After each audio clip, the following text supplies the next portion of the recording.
यहाँ ना आवाज आता है, चीखने की आवाज, भूत प्रेत जैसा आवाज आता है हम लोग को दोपहर। और ना यहाँ झूपते झापते भी हैं, कभी कभी तो शुक्रवार को भी आता है, संडे हर संडे का आता है, शुक्रवार शनिवार कोई दिन स्थित नहीं रहता है। छत्तीसगढ़ के जो भी अंदरूनी इलाके हैं, लगातार वहां धर्मांतरण की खबरें आती रहती है।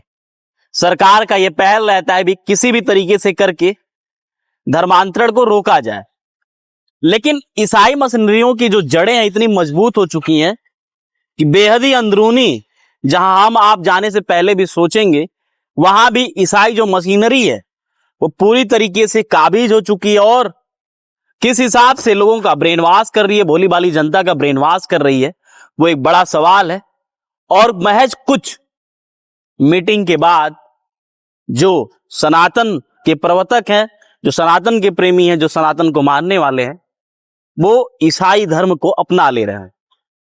लगातार ऐसी खबरें आती हैं, बात बस्तर की हो, बात सरगुजा की हो, बात कवर्धा की हो, या फिर किसी भी छत्तीसगढ़ के जिले की हो, धर्मांतरण की खबरें आती हैं। सरकार जब खबर आती है तो पहल करती है, जो भी ईसाई मशीनरी होती है उनको गिरफ्तार करती है। लेकिन उसके बाद क्या होता है, वो फिर खबर हमारे बीच नहीं आ पाती। ये एक ऐसा जहर है, ऐसा पॉइजन है, जो धीरे धीरे करके जो सनातन की जड़ है उसको खोखला करने का काम कर रहा है। मौजूदा मामला कवर्धा से सामने आया है। कवर्धा जिसको हम कबीरधाम जिले के रूप में जानते हैं, जो कि कह सकते हैं कि सांस्कृतिक और धार्मिक नगरी है, जिसके बाद वहां भी अब धर्मांतरण की खबरें आनी शुरू हो गई हैं। बीते दिन की बात है, आदर्श नगर एक मोहल्ला पड़ता है। सोचिए, अमूमन जो धर्मांतरण होता है, जो इनकी चंगाई सभा होती है, वो ऐसे इलाकों में होता है जहां पे आम जन की पहुंच नहीं हो पाती, आम जन वहां कम पहुंचते हैं। लेकिन आदर्श नगर बिल्कुल कवर्धा शहर के बीचों बीच है। वहां भी अब जो ईसाई मशीनरी है वो पूरी तरीके से सक्रिय हो गई है। जो भोली भाली जनता है उसको लालच देके अब उनका ब्रेन वॉश किया जा रहा है, फिर उनको धर्मांतरण की जो पूरी पटल है उस पे फिट किया जा रहा है। आदर्श नगर मोहल्ले का एक कह सकते हैं कि मकान, जहां कुछ दिन से कुछ संदिग्ध गतिविधियां हो रही थी। कुछ लोग आते, दूर दूर से लोग आते, और वहां जो मोहल्ले के लोग हैं उनका कहना है कि अजीब सी आवाजें आती, कभी रात में कभी दिन में। वो लोग भयभीत थे।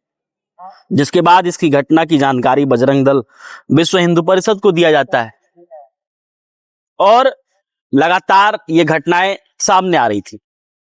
लगातार लोगों का जमावड़ा लग रहा था, दूर दूर से लोग आ रहे थे।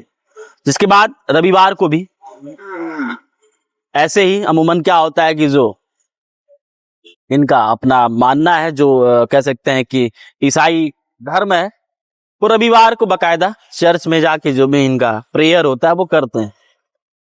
चंगाई सभा भी अमूमन रविवार सोमवार को लगती है। रविवार के दिन बकायदा चंगाई सभा का आयोजन था और दूर दराज से लोग आए हुए थे।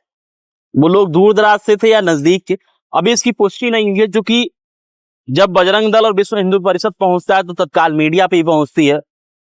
और ये वहां जितने भी लोग मौजूद थे चंगाई सभा में, वो कुछ भी बोलने से बच रहे थे।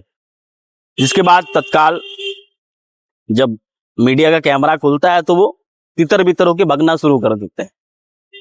करीब 30 से 35 लोग उस सभा में, चंगाई सभा में मौजूद थे और थॉमस नामक व्यक्ति बकायदा ईसा मसीह का उनको प्रवचन दे रहा था।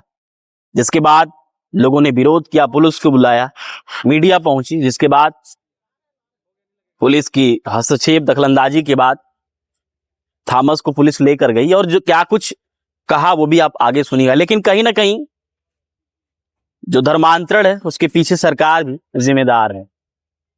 अमूमन रोटी, कपड़ा और मकान, जो मूलभूत सुविधाएं होती हैं, अगर व्यक्ति उससे वंचित होता है तो स्वाभाविक सी बात है कि वो जहां मिलेगा तो वहां जाएगा।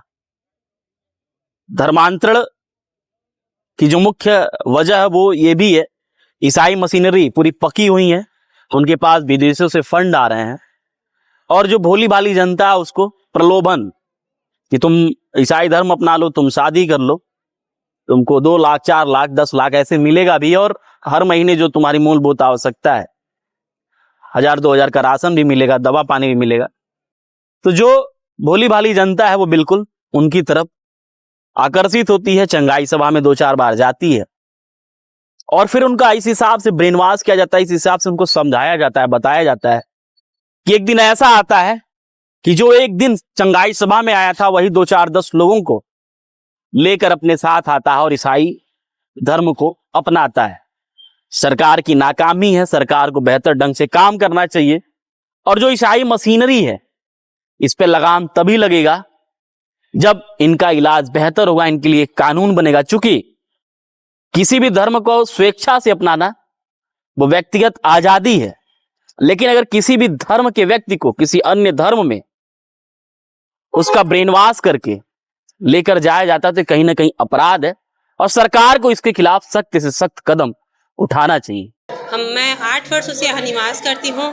यहाँ ना आवाज़ आता है प्रेयर का और ना यहाँ झूपते झापते भी हैं। चीखने की आवाज़, भूत प्रेत जैसा आवाज़ आता है हम लोग को दोपहर, कभी कभी तो शुक्रवार को भी आता है, हर संडे का आता है, शुक्रवार शनिवार कोई दिन स्थित नहीं रहता इन लोग का। अच्छा, और हम लोग दोपहर को भी परेशान है। यहाँ बच्चे की भी ना दोपहर को इन लोगों को होता है 3 बजे छुट्टी। क्या लगता है यहाँ हाल में धर्मांतरण का खेल खेला जा रहा है? गरीब देख तो रहे हैं, ऐसी हो रहा है, ऐसा लगता है हम लोग को। हम लोग आज तक अंदर आकर नहीं देखे हैं, लेकिन ना हम लोग बाहर से ही आवाज़ को सुनते हैं। क्या चाहते हैं? यहाँ आवाज़ बंद होना चाहिए, यहाँ हटना चाहिए। हट जाए यहाँ से। यहाँ 25 लोग 50 लोग हर संडे को आते हैं।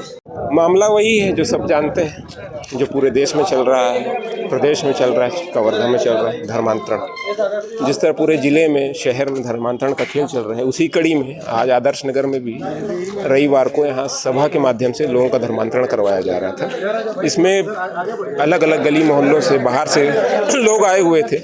उनसे पूछने पे, जब हम लोग अंदर गए, उनसे पूछने पे, कोई महिला है, बुजुर्ग है, युवा है, पूछने पे ये बताया कि हम ऐसे ही आए हैं, सभा के लिए आए। तो मैंने पूछा आप लोग क्रिश्चियन हैं क्या, ईसाई हैं क्या? तो बोले नहीं, हम ईसाई नहीं हैं। सबने अपने नाम हिंदू बताया। कोई सतनामी समाज से था, कोई आदिवासी समाज से था। मैं बोला तो आप लोग यहाँ क्या कर रहे हैं? तो बोले हम सभा में आए। तो बोला क्यों आए हैं?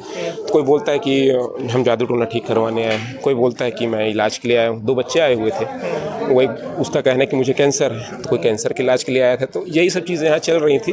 कैंसर के इलाज के नाम पे, जादू टोना के नाम पे लोगों को यहाँ बुला के प्रार्थना सभा के माध्यम से धर्मांतरण करवाया जाए। मारपीट का मामला ऐसा नहीं हुआ है, झूमा झटकी हुई है, क्योंकि यहाँ पर अधिकतम महिलाएं थी। तो ये लोग महिलाओं को आगे कर रहे थे। जब हमारी सब टीम पहुंची तो उसी समय झूमा झटकी हुई है, मारपीट का कोई विषय नहीं। 2013 में, जैसे कि अभी हम जहाँ खड़े, जैसे मेरे पीछे जो घर है वहाँ पर महिला है, उन्होंने आवेदन भी दिखाया, शायद 5-6 आवेदन पूर्व के, जो इन्हीं के खिलाफ है कि यहाँ पर इस तरह की गतिविधियाँ हर रविवार या लगातार चल रही हैं। तो ये शिकायतें पूर्व में भी इनको है। इनका जो मास्टरमाइंड है थॉमस, ये होली किंगडम का प्रिंसिपल है। अभी आप लोग को ज्ञात होगा कि 1 हफ्ता पहले एक पेरेंट ने इनके खिलाफ शिकायत की कलेक्ट्रेट में हम लोग भी गए थे कि फ़ीस माफ़ करने के नाम पे इन्होंने उनको ये कहा था कि आपका फ़ीस माफ़ कर दिया जाएगा, आपके बच्चों का आप धर्मांतरण कर लीजिए। तो ये जो विषय है ये विगत आज का नहीं है, कई सालों से ऐसे ही चल रहा है। और Holi kingdom, Holi cross school इसमें हमेशा से बदनाम है और इनकी संलिप्तता हमेशा से पाई गई है। क्या होना चाहिए? क्या होना चाहिए तो एकदम स्पष्ट है भाई, शासन है, सरकार है, नियम विरुद्ध हो रहा है धर्मांतरण के लिए, आप किसी को फोर्स नहीं कर सकते। तो सीधे नियमता जो कार्रवाई होनी चाहिए वो अभी तक नहीं हो पाई है, इसलिए इनके हौसले बुलंद हैं।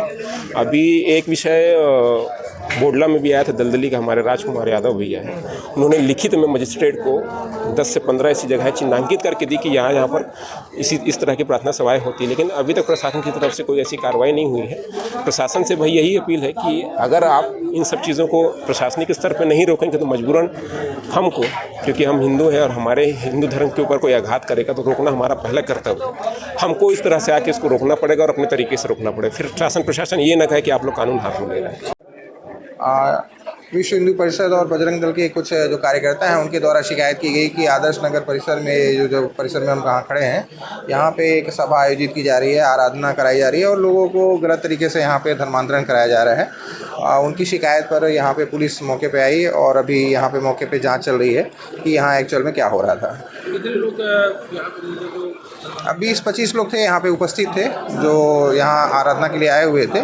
तो उनसे अभी पूछताछ की जा रही है और जैसे भी तथ्य सामने आएंगे उस हिसाब से कार्रवाई की जाएगी। आपस में मारपीट की भी खबर नहीं, ऐसा कुछ नहीं है, अभी इस प्रकार की खबर नहीं आई है। लोग आपस में इनके बीच में बहसाबहसी हुई है और उसी क्रम में जब पुलिस पहुंची है तो इनके बीच में समझाइश दी गई है और अभी मामला शांत है और लोगों से पूछताछ की जा रही है। कौन लोग हैं? ये जो यहाँ पे आराधना कराते हैं वो बता रहे हैं कि हम स्कूल भी संचालित करते हैं यहाँ पे, विगत 25 साल से यहाँ पे हमारा ये आराधना पद्धति चल रहा है इस स्थल पे। तो इसके संबंध में भी जांच की जा रही है, जांच के पश्चात ही कुछ कह पाना संभव होगा।